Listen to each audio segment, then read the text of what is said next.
Rendez-vous pas compte de ce qui s'est passé au tout début, au commencement, quand la science avait rendu les femmes du monde antédiluviens si jolies que les filles de Dieu avaient pris les filles des hommes, pas les filles de Dieu. Et Dieu ne l'a jamais oublié.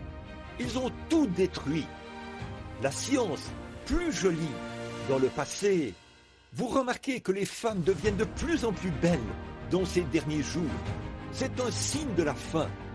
Dieu l'a prouvé. Alors, utilisez le filtre d'un homme qui réfléchit. Vous aurez le goût d'un homme saint. Cela vous coûtera votre foyer. Cela vous coûtera votre position sociale. Cela vous coûtera tout ce que vous avez. Et en plus de cela, votre âme. Cela brisera votre foyer. Il se peut qu'un autre homme élève vos enfants. Ou qu'une autre femme élève vos enfants. Prenez le filtre d'un homme qui réfléchit. Il produira le goût d'une femme sainte. Quand vous allez au salon de coiffure ou ailleurs, et qu'on vous dit « Vous aurez des maux de tête, vous savez », prenez le filtre de la femme qui réfléchit. Ce que la Bible dit, voyez, et détournez-vous de cela. Voyez, ne le faites pas. Je suis votre frère. Je vous aime. Je n'ai rien contre vous. Dieu le sait. Et c'est ce qui me fait dire les choses que je dis. C'est à cause de l'amour de Dieu pour vous. Si un homme se tient là et qu'il ne vous le dit pas, si votre pasteur vous laisse vous tenir là et agir ainsi, il ne vous aime pas. Il est impossible qu'il vous aime. Je ne voudrais pas d'un tel amour pour les femmes. Je veux que ma sœur ait un goût sain. Je veux qu'elle soit vraiment ma sœur. Pas que quelqu'un dise, que quelqu'un puisse parler d'elle en termes de beauté et de son apparence, de ce qu'elle serait une petite reine du sexe. Elle va à mon... Non, non, non. Je veux qu'elle soit une dame. Ô Seigneur, garde-moi sous le rocher. Oui, dans Éphésiens 5, 26.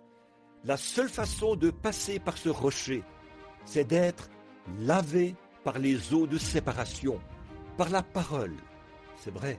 Maintenant, ne laissez pas le diable répandre sur vous son instruction. Non, non.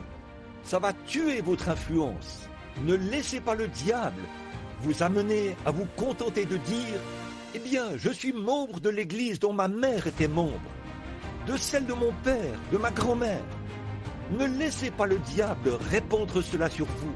La Bible a déjà dit dans les 7 âges de l'église, et ainsi de suite, que tout s'est dégradé.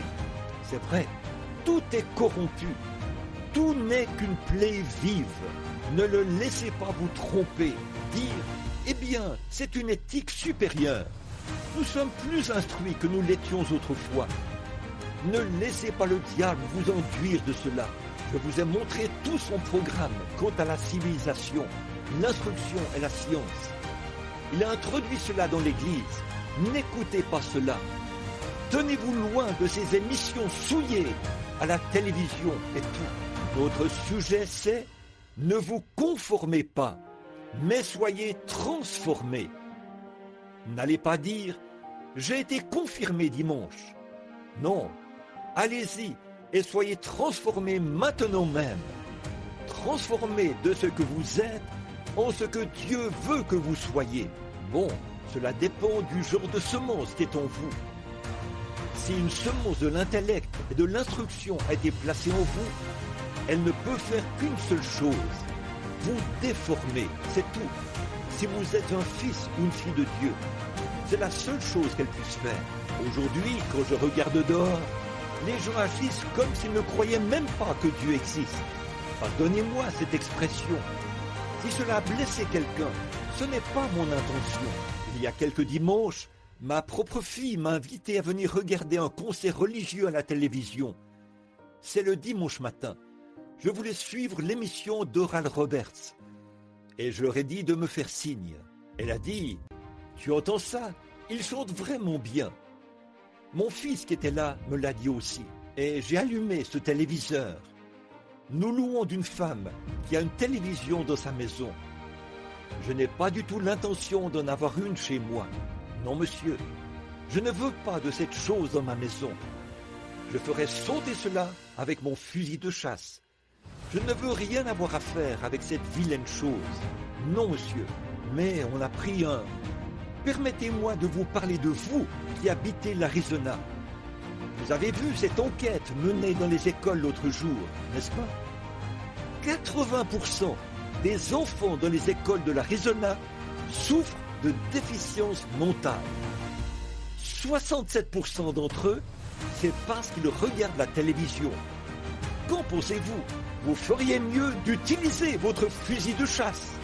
Voyez, ne laissez pas le diable répandre ça sur vous. Non, monsieur, maintenant les gens, comme je l'ai dit, les gens agissent comme s'ils n'auront pas à passer en jugement. Ces garçons et ces filles. Il y avait aussi une famille indienne et tout un tas de choses. Je pense qu'un homme du nom de monsieur Poole en est le conducteur. Et si jamais j'ai vu une parodie moderne des Cantiques, c'est bien la manière dont il s'y prenait. Une bande de Ricky qui était là, à agiter les mains dans tous les sens. J'ai vraiment apprécié ce jeune homme qui a chanté ici ce matin. Il avait l'air décent, comme un vrai homme. J'aime ça. Quand vous, les hommes d'affaires, vous faites parfois venir ici ces bandes de Ricky qui crient et qui braillent et qui font n'importe quoi et qui retiennent leur souffle jusqu'à ce que leur visage devienne bleu. Ça, ce n'est pas chanter. C'est juste faire beaucoup de bruit scientifique. Chanter, c'est exprimer une mélodie du fond du cœur. Je me suis dit, dommage, quelle honte.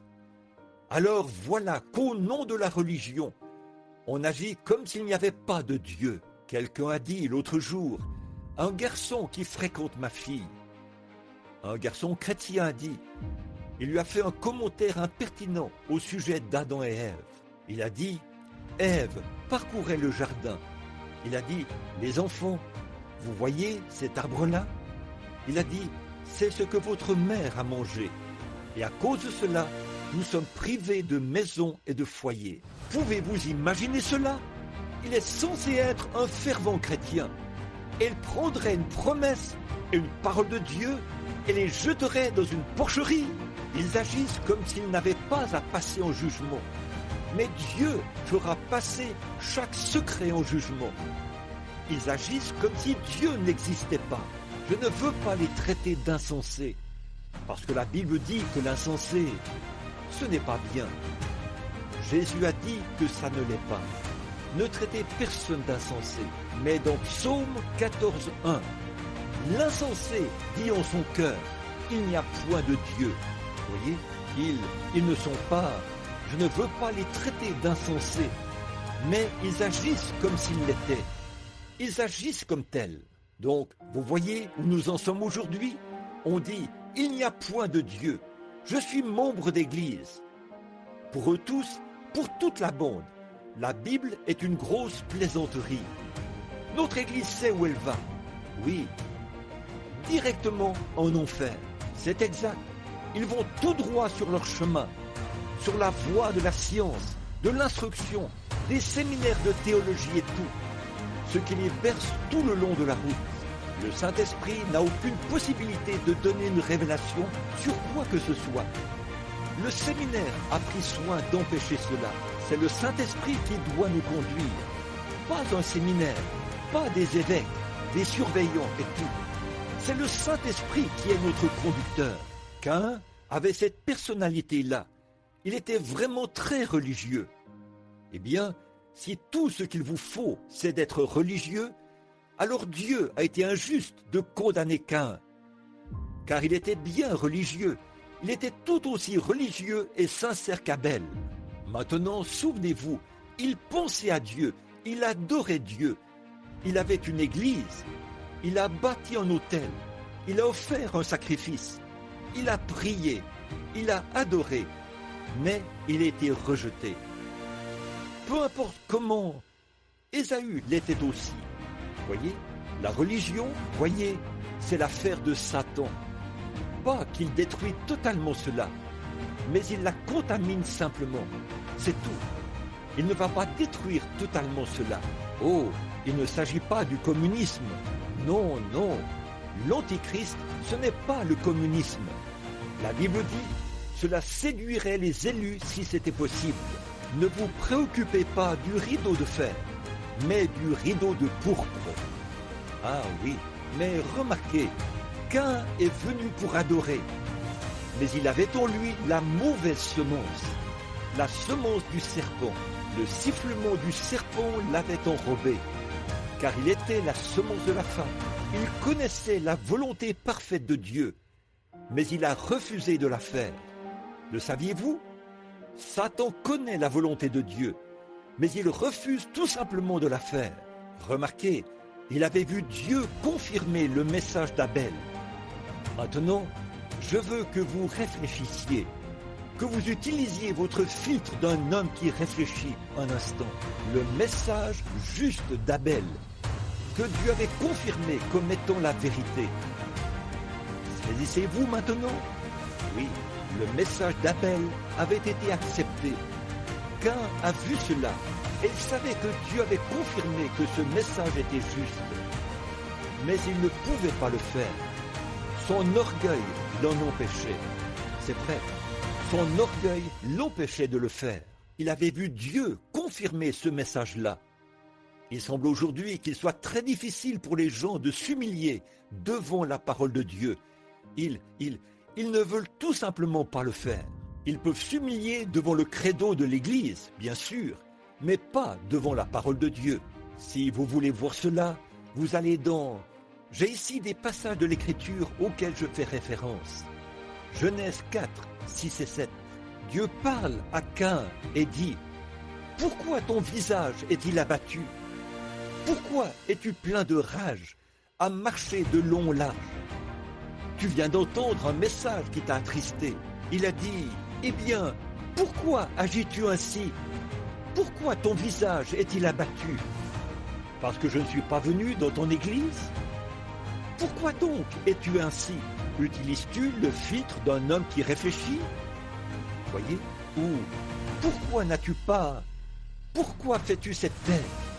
Il a dit, si tu agis bien, va faire comme ton frère qui est là-bas. Je te recevrai et te bénirai. Je ferai pour toi la même chose. Mais il ne pouvait pas le faire. Il a dit, eh bien, si tu ne le fais pas, le péché de l'incrédulité se couche à la porte.